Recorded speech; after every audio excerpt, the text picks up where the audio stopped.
আসসালামু আলাইকুম। আমার একটি ছোট প্রশ্ন ছিল। প্রথমেই আমি আপনাকে ধন্যবাদ জানাচ্ছি এবং আমি চিন্তা করছিলাম আপনি কিভাবে কোরআনের সূরা নিয়ে পড়াশোনা করেন। আপনার কি কোনো সাজেশন আছে আমাদের জন্য? আপনার কি কোনো ফিক্সড প্ল্যান আছে যেটা আপনি প্রত্যেকটা সূরার জন্য অনুসরণ করে থাকেন? ধন্যবাদ আপনাকে। এটা তো বেশ কঠিন মনে হচ্ছে। আমার পদ্ধতি এখনও আপনারা অনুসরণ করতে পারবেন না, কিন্তু আমি চাই আপনাদের এমন অবস্থানে নিয়ে যাব যে আপনারা তখন আমার পদ্ধতি অনুসরণ করতে পারবেন। আপনাদের সংক্ষেপে আমার পদ্ধতি বলে দিচ্ছি, এরপর আপনাদের প্ল্যান কি হবে সেটা বলবো। আমার তো ইচ্ছে ছিল সপ্তম দিনে আপনাদের প্ল্যান বলে দিব, ঠিক আছে? তো আজকে আমাদের প্ল্যানটা আপনাদের বলছি, আপনাদের প্ল্যান সপ্তম দিনে বলবো।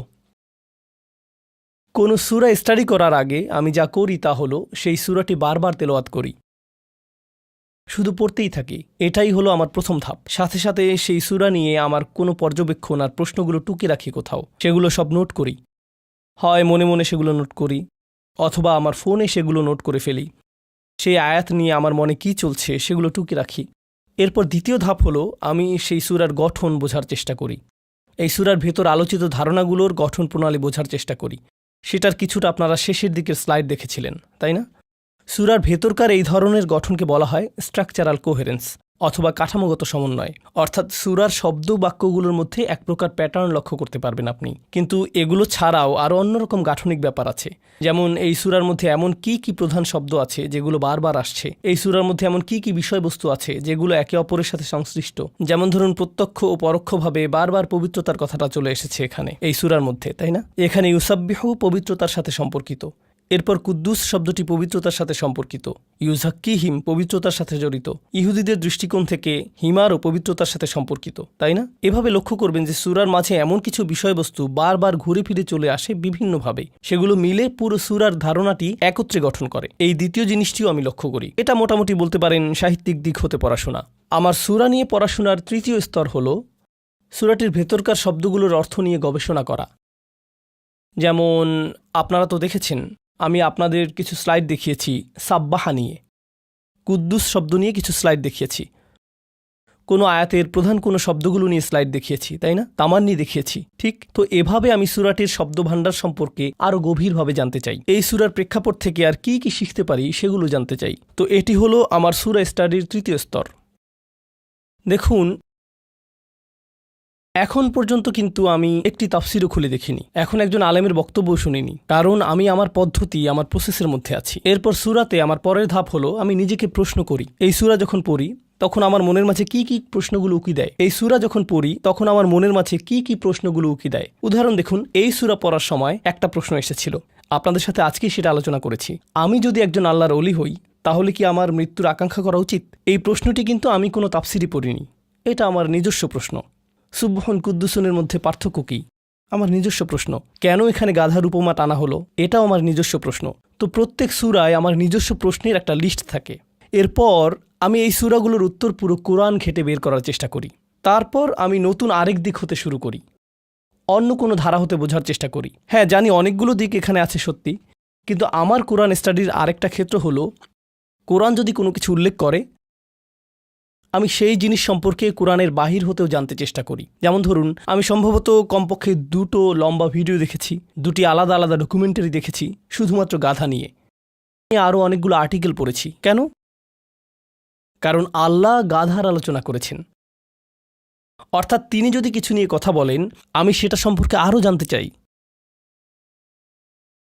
এভাবেই আসলে সূরা নিয়ে আমার মস্তিষ্ক কাজ করে। আমরা যখন সূরা আয-যারিয়াত পড়েছিলাম, আয-যারিয়াতি যারওয়া, যেই বাতাস প্রবাহিত হয় বয়ে নিয়ে যায়, তো আমি তখন বাতাস নিয়ে গবেষণা শুরু করে দিলাম। ন্যাশনাল জিওগ্রাফির বাতাস নিয়ে আর্টিকেল পড়লাম, হতে অন্য স্থানে যায়, উত্তর আটলান্টিকের বাতাসের সাথে প্যাসিফিকের বাতাসের পার্থক্য, বাতাস কী কী বয়ে নিয়ে যায়, শুধুমাত্র তাপমাত্রা আর জলীয় বাষ্প না, ধুলোবালি আর পরাগরেণুও নিয়ে যায়, আমি সব জানতে চাই। যদি অন্য কোনো সূরাতে আলোচনা আসে, যেমন শেষ সূরাতে আল্লাহ সন্ন্যাসীদের আশ্রমের কথা বলেছেন, তো আমাকে এখন জানতে হবে ক্যাথলিক চার্চ আর সন্ন্যাসীদের জীবন কিভাবে শুরু হলো, এসবের ইতিহাস কি। যেহেতু আল্লাহ উল্লেখ করেছেন যে তারা সন্ন্যাসীদের জীবন পালন করত, এখন আমি জানতে চাই সন্ন্যাসীদের জীবন কেমন, কিভাবে এই চর্চা এলো, এরপর কি হলো। বুঝতে পারছেন?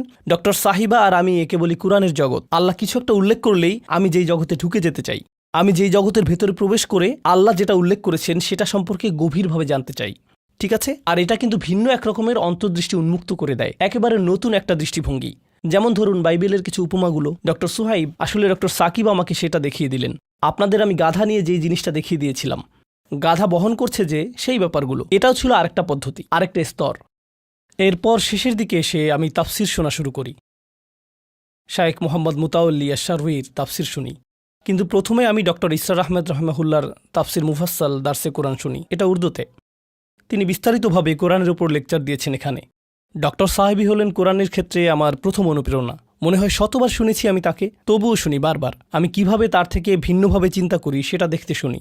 আর এই সূরার ওপর তার লেকচার 4 ঘন্টার। এই পুরো সূরা তিনি আলোচনা করেছেন 4 ঘন্টার লেকচারে। হ্যাঁ, উর্দুতে, হ্যাঁ, ইংরেজিতে না সেটা। এরপর আমি শায়েখ মোহাম্মদ মুতাওয়াল্লি আশ-শারউয়ির তাফসির পড়ি, কারণ কখনো কখনো তার কিছু সুন্দর দৃষ্টিভঙ্গি পাই রহমাহুল্লাহ। যদি তার আলোচনার কিছু খুঁজে পাই, কোথাও যদি কোনো ভিডিও পাই, সেটা দেখি। এরপর আমি নিজেকে প্রস্তুত করি তাফসির পড়ার জন্য, কিন্তু এখনও প্রস্তুত না। এরপর যাদের আমি পড়ি তাদের একজন হলেন ডক্টর ফাদেল সালেহ আস-সামেরাই। আমি বোন সামার আর নাউতের প্রতি আন্তরিকভাবে কৃতজ্ঞ। সম্ভবত তিনি এখন সৌদি আরবে আছেন। তিনি তার সমস্ত লেকচারগুলো গুছিয়ে আমার জন্য ট্রান্সক্রাইব বা প্রতিলিপি করে দিয়েছেন। তো তিনি প্রত্যেক সূরার জন্য একটা ওয়ার্ড ডকুমেন্ট পাঠিয়ে দেন আমাকে। আমি সেই সূরার উপর তার কাজগুলো পড়ে যাই, সেটা পুরোটাই আরবিতে।